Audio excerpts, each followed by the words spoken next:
right, Jonathan Etheridge here with another Guardian Property Inspection update. You'd think that brand new construction equals consistency and perfect, but like I said in my other video, there's never a perfect house. It's a nice cedar finish right there on that. But what I'm noticing is there's no sealant or protectant on that.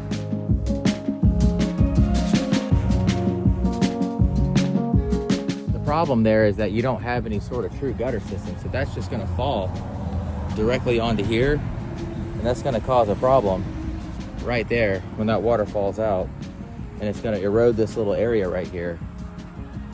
No good. But one thing I'm noticing there is there's not adequate fall from the house.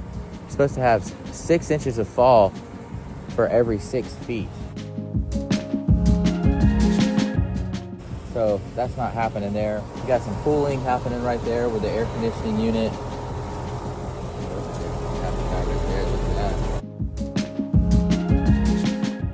That's not a violation though. The spider, he lives here. Under here, see how there's a hole there? I didn't even know that was there, but I knew, I hadn't looked under there yet, but really we want some sort of spray foam insulation there to keep critters from getting up in the house, because that's a really big entry point right there for bugs, mice, anything that could get inside your house there. Hose bib works good. That's good right there. Now I'm not going to do a full home inspection here. I just saw this property and I know that they're getting ready to sell this place, and I'll probably drop some cards off in the house and see if I can get a little bit of business out of these people. But there was a lady that came by and she was looking at the place, thought I was a realtor, gave her a couple of cards. Just trying to hustle, make a little bit of money out here. Gonna have to have bubble boxes here. One other thing you like to check for is make sure there's a weather rated GFCI. I don't see an actual GFCI button. That'd be something I'd need to check for my GFCI outlet tester, but at least it's weather rated. So we've got that, we got the bubble box that protects it. Get a lot of moisture in there. Got the little gasket there to keep the water moisture away from there. One thing I'm noticing here too is you've got gutters across the back. That's a good sign. That's good. Across the top, you've got the ridge vent up there. That ridge vent is standard these days for newer construction. Another thing I'm noticing is you've got a nice drip edge underneath the shingles right there. That's good.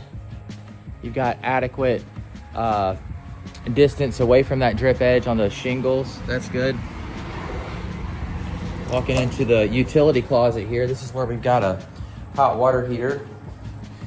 All right, one thing right off the bat that I'm noticing is this is a pretty good system here, where this empties out if this were to overflow or drain out of this, or like your hot water heater bursts.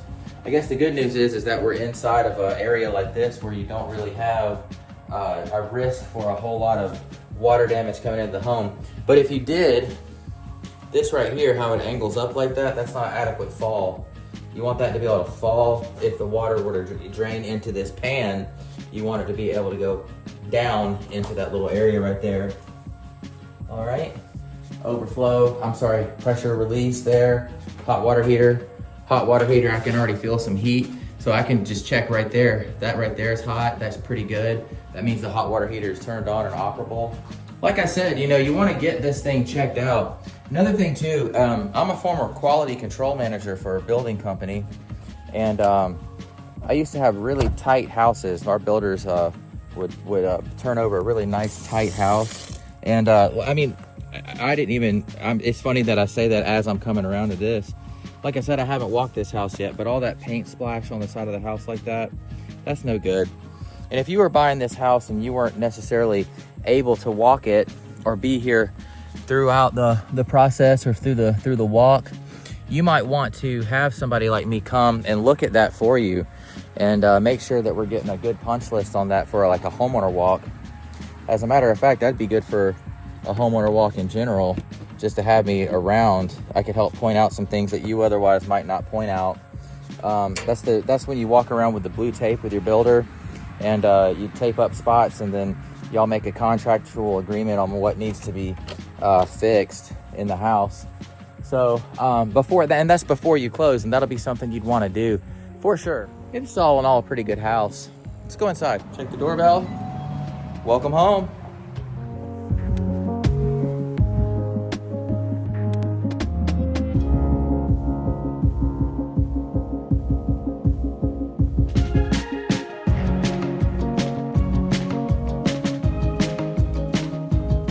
Now, if I was doing a GPI report, I would be taking my time, meticulous, making notes, using the report writing software to write the report.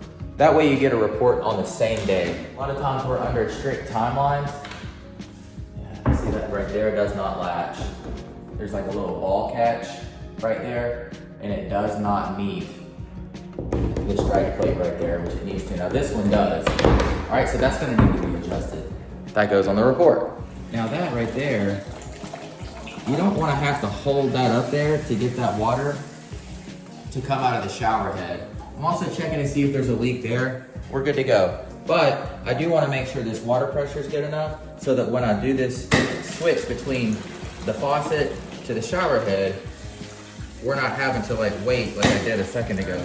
I'll also check to see if the hot water is on the correct side or not. So that's nice and hot water. Remember I told you the hot water heater here was working. Turn it over here to the cold water. It's just typically the right side is cold water. Hot water is gonna be over here on the left.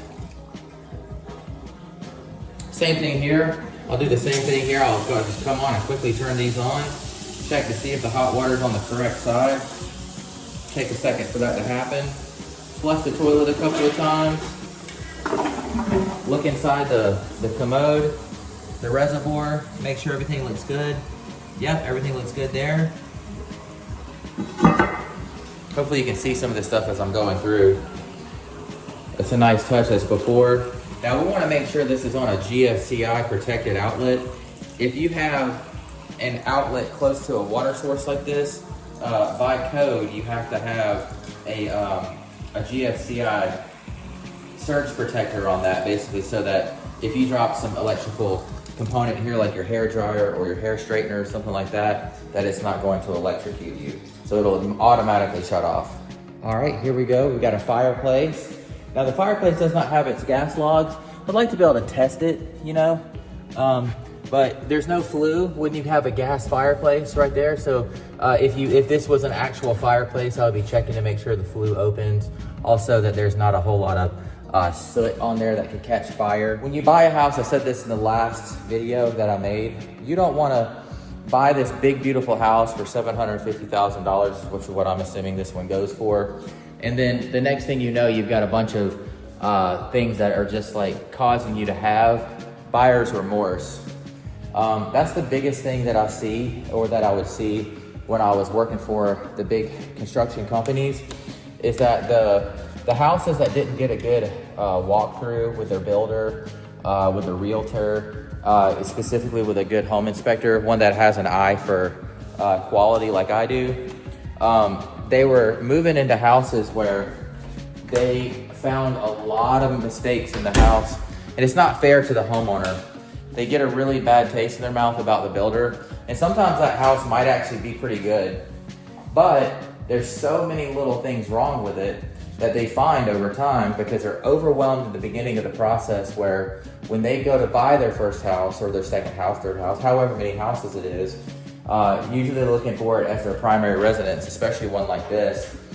And you start to notice things where that it just could have been better, or it's not good enough, or not complete. And maybe you didn't know that, but you've already signed a contract that says you're purchasing this house as is. I like to have an actual legend that's taped onto here and printed out. This right here can sometimes be a little hard to read, especially if you aren't good at reading bad handwriting, this is pretty bad handwriting there. But all in all, it's not a code issue. They've got a mandatory compliance certificate. This is an energy code certificate.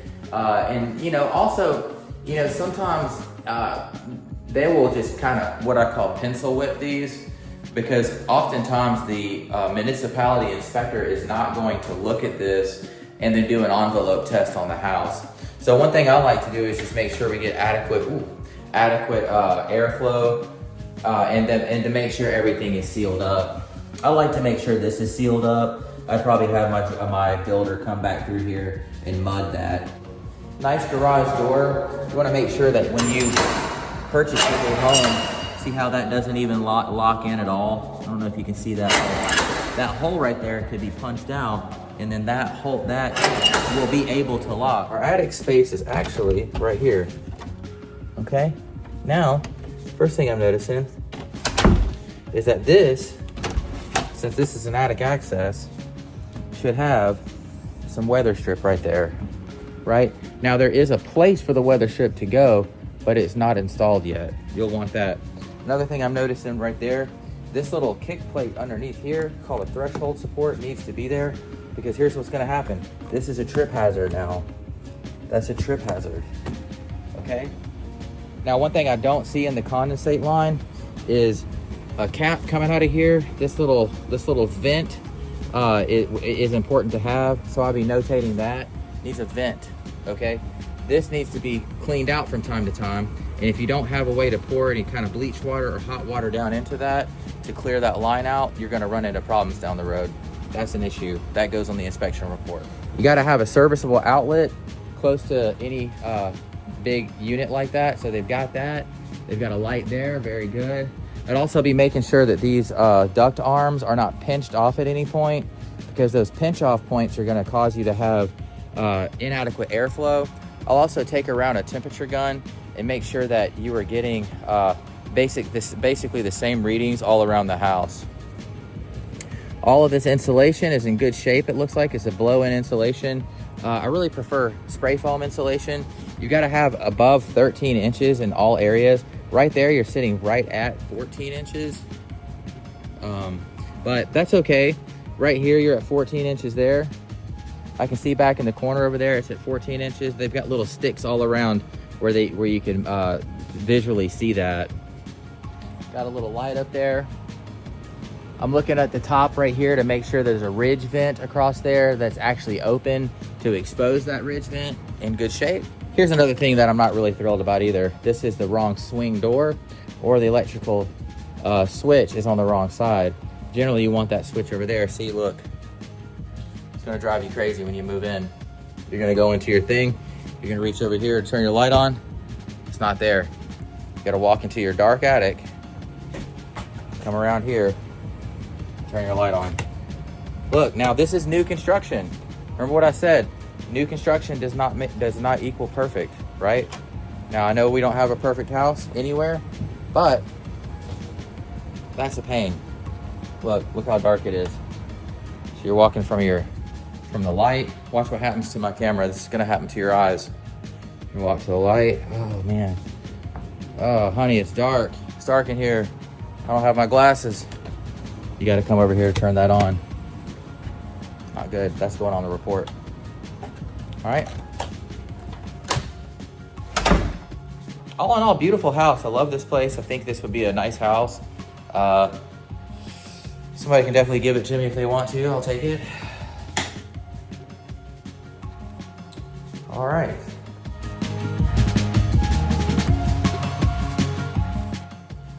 That'll do it, ladies and gentlemen. Guardian Property Inspections of Georgia, Jonathan Etheridge, 678-913-4174. Guardian Property Inspections helps you guard your investment.